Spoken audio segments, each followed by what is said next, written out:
श्री राम भगवान की ली शिव जी ने परीक्षा। एक बार श्री राम ब्राह्मणों को भोजन करा रहे थे तो भगवान शिव ने सोचा मैं भी ब्राह्मण वेश में वहां जाता हूं और राम की परीक्षा लेता हूं आज। जैसे भगवान शिव ब्राह्मण रूप में गए तो श्री राम ने लक्ष्मण और हनुमान सहित उनका स्वागत किया और उन्हें भोजन के लिए आमंत्रित किया।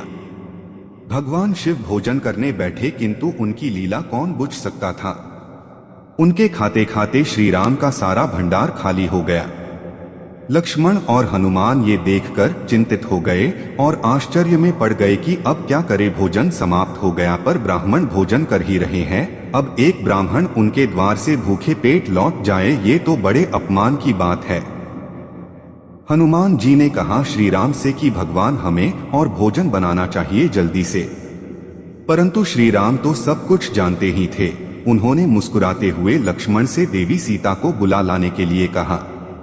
सीता जी वहां आई और ब्राह्मण वेश में बैठे भगवान शिव का अभिवादन किया। श्री राम ने मुस्कुराते हुए सीता जी को सारी बातें बताई और उन्हें इस परिस्थिति का समाधान करने को कहा। तब सीता जी ने कहा कि मैं ब्राह्मण को भोजन कराऊंगी अब स्वयं।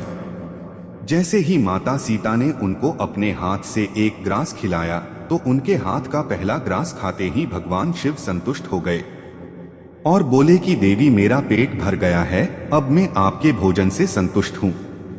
भोजन के बाद फिर भगवान शिव ने श्री राम से कहा कि अधिक भोजन करने के कारण वे स्वयं उठने में असमर्थ हूँ, क्या आप मुझे उठाकर शैया पर सुला दे। तो राम जी ने हनुमान से कहा कि इनको उठाकर शैया पर सुला दे, परंतु आश्चर्य एक विशाल पर्वत को उखाड़ देने वाले हनुमान महादेव को हिला तक नहीं सके। हनुमान लज्जित हो पीछे हट गए और भगवान राम से कहने लगे कि हे प्रभु ये काम मुझसे नहीं हो पाएगा, मैंने काफी प्रयास करके देख लिया।